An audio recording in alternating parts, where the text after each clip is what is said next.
السلام عليكم، كي دايرين؟ لاباس عليكم؟ مرحبا بكم في قناتي مطبخ وجمال. اليوم غادي نحضر لكم واحد البسبوسه بالليمون، كتجي زوينه بزاف وسهله وفي المذاق ديالها زوين وكتذوب في الفم، وحتى المقادير يعني ساهلين بزاف وطريقه التحضير اسهل ما يكون. قبل ما نبداو بالمقادير وبالطريقه ديال التحضير، ما تنساوش تشتركوا في القناه وتفعلوا زر الجرس باش يوصلكم كل جديد، ولما لا واحد اللايك لتشجيع وشي كومونتير زوين بحالكم. نبداو على بركه الله بالمقادير اللي غادي نحتاجو في هذه البسبوسه ديالنا.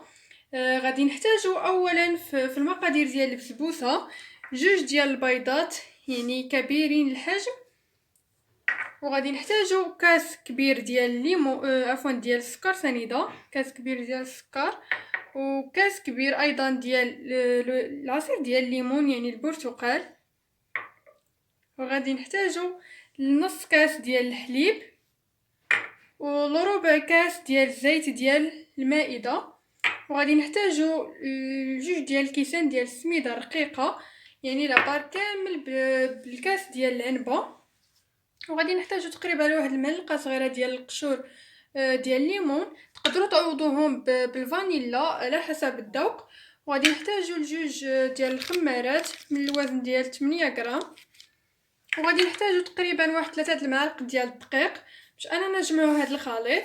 هادو بالنسبه للمقادير ديال البسبوسه.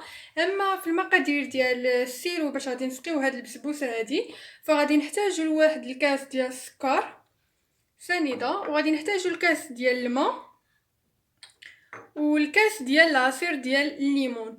غادي نبداو على بركه الله بالمقادير ديالنا. غادي نبداو اول حاجه بالطريقه ديال التحضير، واول حاجه غادي نبداو اننا نقادوها هي السيرو.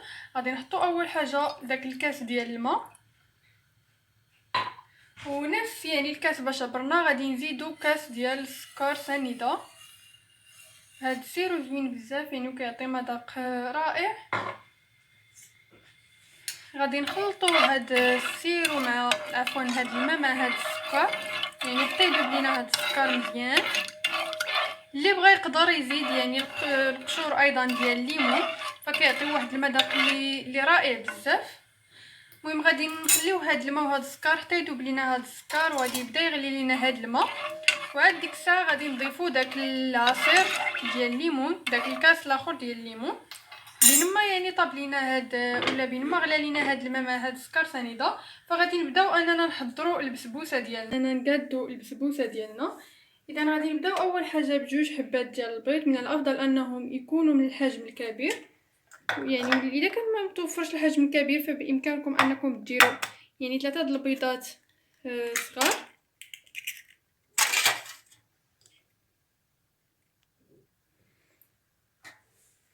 غادي نزيدو البيضه ثانيه، وغادي نزيدو كاس كبير ديال السكر سنيده تقريبا 120 مليلتر، وغادي نزيد الكاس ربع كاس ديال زيت المائده. غادي نبدا انني نخلط هاد المكونات هادو.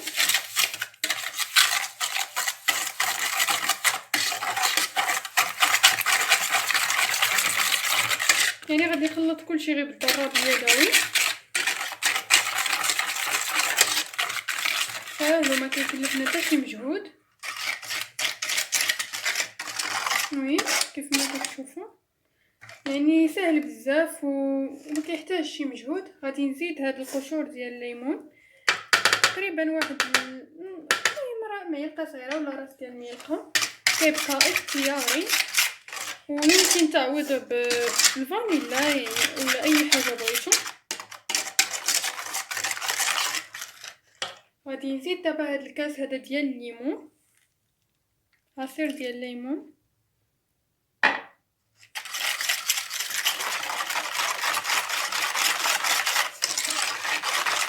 هاد البسبوسه سهله بزاف ويعني كتوجد دغيا، حتى المقادير يعني ساهلين واقتصاديين. غادي نزيد واحد القبصه ديال الملح، نسيت ما ذكرتهاش في المقادير، يعني واحد الرشه بسيطه وصافي.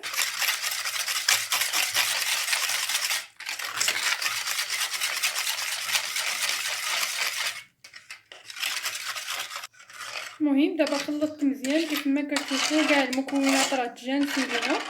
دابا غادي نضيفو السميده تقريبا ماشي تقريبا يعني اكزاكت جوج ديال الكيسان، نفس لابار اللي عبرت به دوك المكونات الاخرين.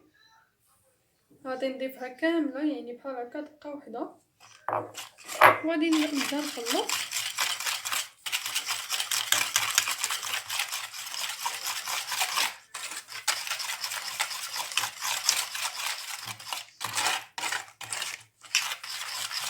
المهم كيف ما كتشوفوا يعني من بعد ما زدت هاد جوج الكيسان ديال السميده فالخليط يعني مازال جاري ليا، وهذا الشيء علاش غادي نزيد يعني هاد الدقيق. وهاد الدقيق هذا هو اللي تقريبا واحد 3 ديال الملح وصافي باش انها تجمع لينا.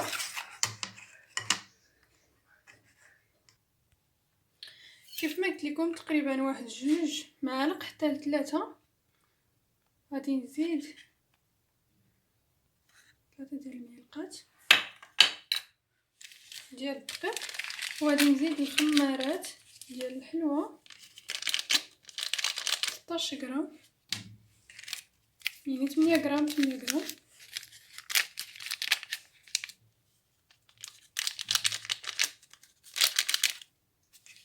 غادي نخلط.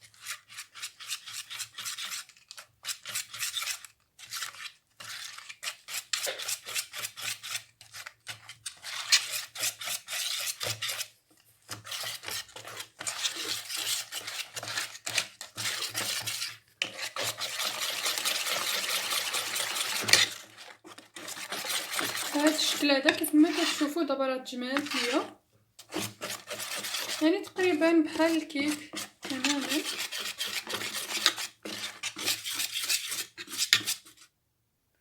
المهم انا دابا وجدت المول ولا القالب كيف ما كتشوفوا يعني مربع الشكل بحال هكا. تقدروا ديروا دائري ولا اي شكل بغيتو. دابا غادي نحط هاد يعني الخليط ديال البسبوسه ديالي في هاد الاناء دهنته بالزيت وبالسميده رقيقه كيف ما كتشوفوا. دابا غادي نحط الخليط كيف ما كتشوفوا بحال هكا.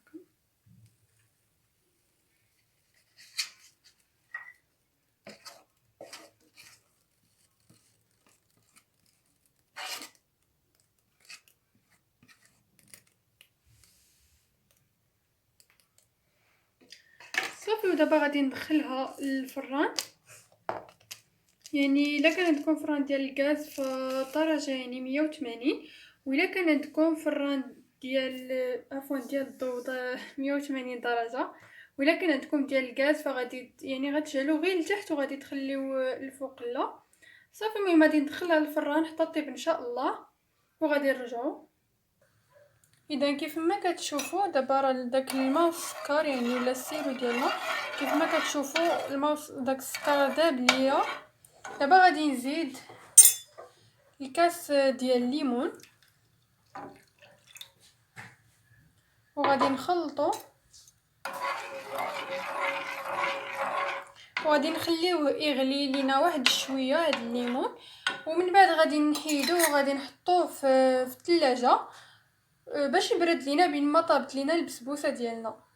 اذا كيف ما كتشوفوا هذه هي البسبوسه من بعد ما خرجتها من الفران يعني باقي سخونه. دابا ما حدها سخونه غادي نسقيها بداك السيرو اللي وجدنا وهو بارد، يعني كنسقيوها يعني السيرو يكون بارد والبسبوسه كتكون سخونه باش تشرب لينا داك الماء ولا هاد السيرو هذا. بهاد الطريقه هذه كنحاولوا اننا نسقيوها كامله بهاد الكميه كامله اللي صايبناها. كيف ما كتشوفوا يعني خليتها في الفران حتى ولا ليا اللون ديالها ذهبي، كتجي زوينه بزاف وحتى المذاق ديالها زوين. لما نسقيها كامله يعني من الاطراف وكل شيء.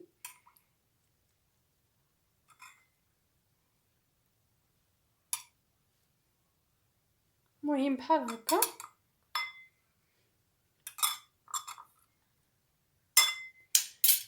المهم بقى عندي هاد شويه هذا غادي نزيدو بهذا الشكل.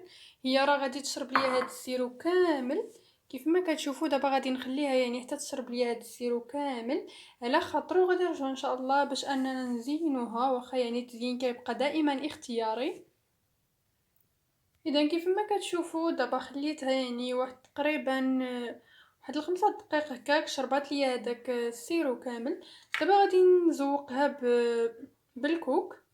والتزيين كيف ما قلت لكم يعني كيبقى اختياري. غادي نوضع الكوك بحال هكا، وكيف ما كتعرفوا الكوك كيجي زوين بزاف مع الليمون، كيعطيو مذاق زوين بزاف، يعني كيتجانسوا ولا كيتواتاو مع بعضياتهم. وكاين كاع يعني اللي بغى يقدر يزيد الكوك في المقادير، يعني ديال هاد البسبوسه. المهم كيف ما كتشوفوا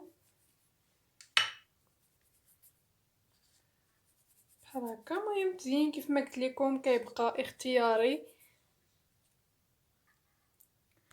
دابا غادي نقطعوها، يعني كل واحد يقدر يقطع بالطريقه اللي بغا. يعني اللي بغا يقدر يدير مرصوات كبار، اللي بغا يقدر يدير صغار، على حسب الرغبه ديال كل شخص.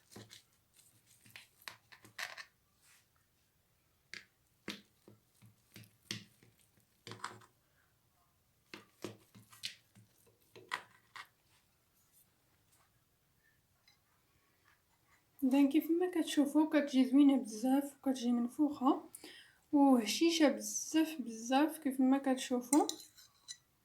ايوا زوينه بزاف وسهله واقتصاديه، ويعني وكتوجد دغيا. سهله بزاف في التحضير ديالها وفي يعني في التوجاد ديالها. كنتمنى انه تكون عجبكم الفيديو ديال اليوم اولا الوصفه ديال اليوم. ما تنساوش الا عجبكم الفيديو تخليو ليا شي كومونتير زوين ولايك الفيديو. استودعكم الله الذي لا تضيع ودائعه، ونشوفكم في فيديو جديد ان شاء الله.